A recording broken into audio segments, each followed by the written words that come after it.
이 생수의 강이라 하는 것은 보혈이 흐르는 강이더라라는 것입니다. 앞에서 예수님을 믿으면 생수의 강이 흐른다고 했습니다. 성령은 그리스도의 영입니다. 성령은 생수의 강을 마신다고 합니다. 이것은 그리스도의 살과 피를 마시는 것입니다. 그리고 그의 살과 피를 마실 때 영혼에 흐르는 것이 곧 성령이라는 것을 우리가 알 수가 있습니다.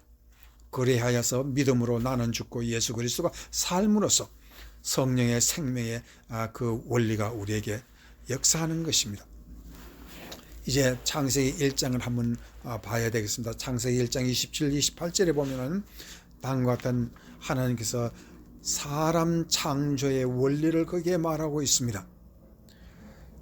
1장 27절 하나님이 자기의 형상 곧 하나님의 형상대로 사람을 창조하시되 남자와 여자를 창조하시고 하나님이 그들에게 복을 주시며 하나님이 그들에게 이르시되 생육하고 번성하여 땅에 충만하라 땅을 정복하라 그랬습니다.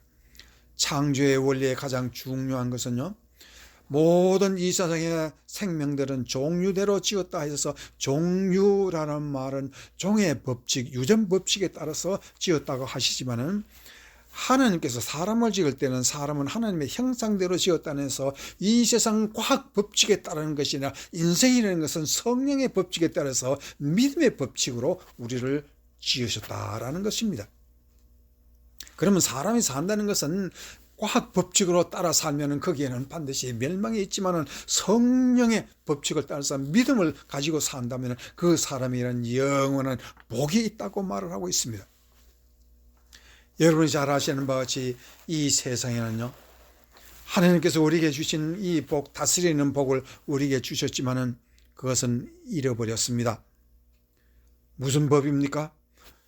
눈으로 보면은 먹음직하고 참으로 아름다운 그 귀한 생명의 과일을 먹어버렸지만은 먹음으로 말미암아 그들은 사실은 죽었습니다. 그러나 하나님께서는 예수 그리스도를 먹으라고 요한복음에 보면은 요한복음 3장 16절에 하나님은 독생자를 우리에게 주셨으니라고 했습니다. 하나님께서 예수 그리스도를 우리에게 주신 이유는 예수 그리스도를 먹으라는 것입니다. 우리가 선악과를 먹으면 죽었습니다. 그러나 우리가 선악과보다 더 위대한 한 가지 음식이 있으니 바로 예수님의 피와 예수 그리스도의 살을 먹으라 한다는 것을 성경은 잘 말하고 있습니다.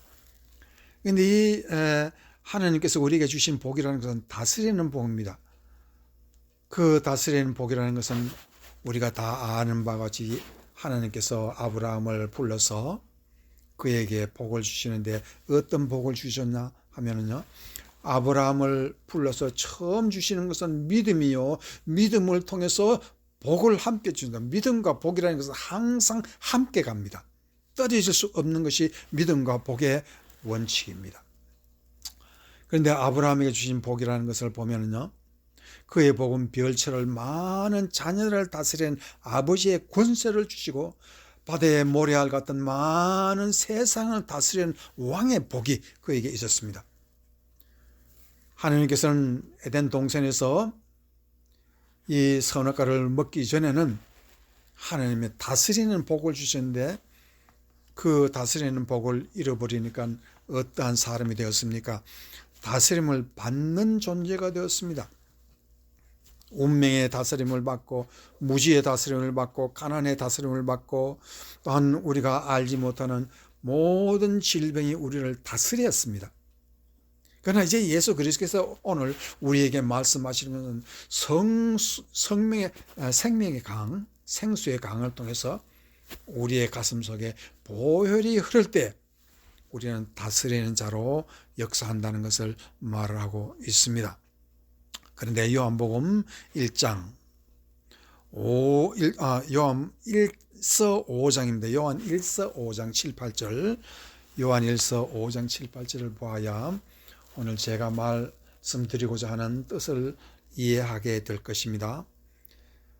말씀은 증언하는 이가 셋이니 성령과 물과 피라. 또한 이 셋은 합하여 하나이라 했습니다. 잘 들어보십시오. 요한일서 5장 7, 8절. 증언하는 이가 셋이니 성령과 물과 피라. 이 셋은 합하여 하나라고 했습니다. 지금 성령의 강물이 흘러 들어간다는 것은 곧 무슨 뜻입니까?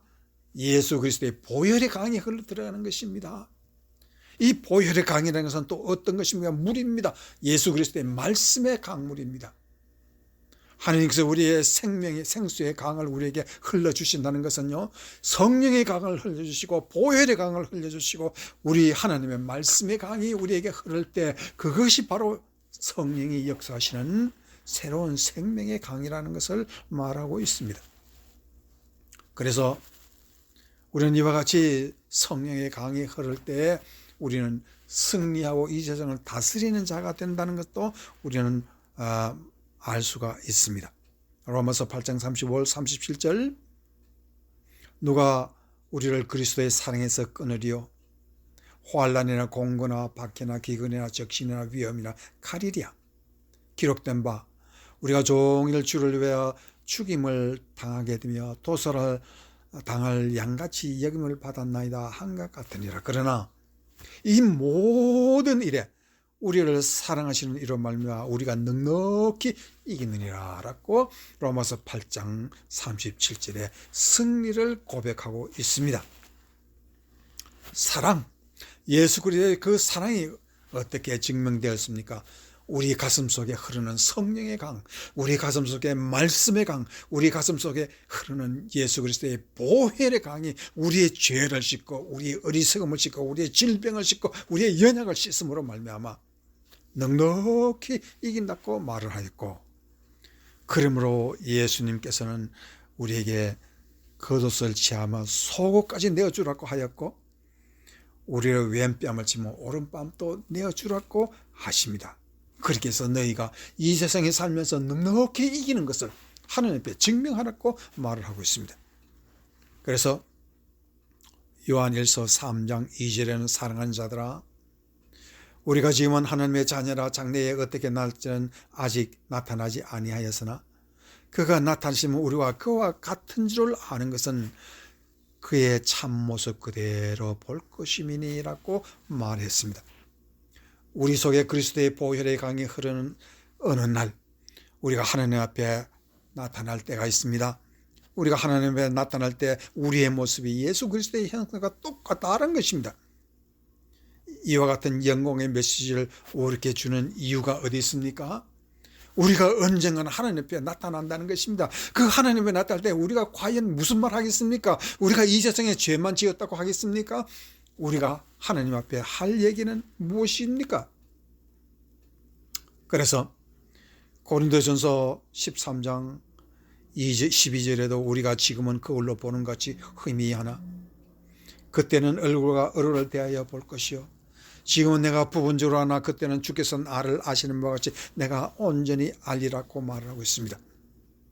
우리는 주님의 얼굴과 얼굴을 대하여 올 그런 영광의 날이 있습니다. 그날에 우리가 할 말은 무엇입니까? 그 말은 한 가지뿐입니다. 우리가 예수 그리스도의 보혈의 그 공로를 믿었다는 것입니다. 그리고 그 공로를 믿음으로 우리가 하나님의 형상을 잊게 되었다는 것을 우리가 고백할 수가 있게 되는 것입니다. 이제 계시록 마지막 말씀을 통해서 말씀의 결론을 내고자 합니다. 계시록 21장 6, 7절에 보면 또 내게 말씀하시되 이루었도다. 나는 알파요 오메가요 처음과 마지막이라. 내가 생명수 샘물을 목마른 자에게 값없이 주리니 그랬습니다. 이기는 자는 이것을 상속으로 받으리라. 나는 그의 하나님이 되고 그는 내 아들이 되리라 했습니다. 이기는 자는 어떤 사람입니까? 예수 그리스도의 피를 믿어서 이 세상에 나한테 원수가 된 자를 용서할 줄 아는 사람, 내가 이 세상의 마귀에게 점령당하고 내 마음속에 우상이라는 그 탐심과 악한 마음이 있을 때 그 탐심을 예수의 보혈로 이기는 사람, 씻어버리는 사람이 예수에게 점령당하지 마귀에게 점령당하지 아니고 예수의 이름으로 정복하는 사람, 마귀의 일을 멸하는 승리자가 되는 것입니다. 이와 같이 예수의 보혈로 승리하는 자, 그 사람이 성령의 역사가 그 가슴 속에 흘러내리는 생수의 강이 있다는 것을 알 수가 있습니다. 그러므로 이제 우리가 승리하는 자, 하나님의 상속자가 되는 것은 믿음으로 보혈의 강에서 최후의 영생의 면류관을 받을 것입니다. 그 면류관을 하나님 앞에 드릴 때에 하나님은 여러분을 수고했다, 고생했다고 축복하여 주시고 더 귀한 은혜로 감사 주실 것입니다. 그와 같은 복을 받는 여러분이 되시기를 주의 이름으로 축원합니다. 아멘.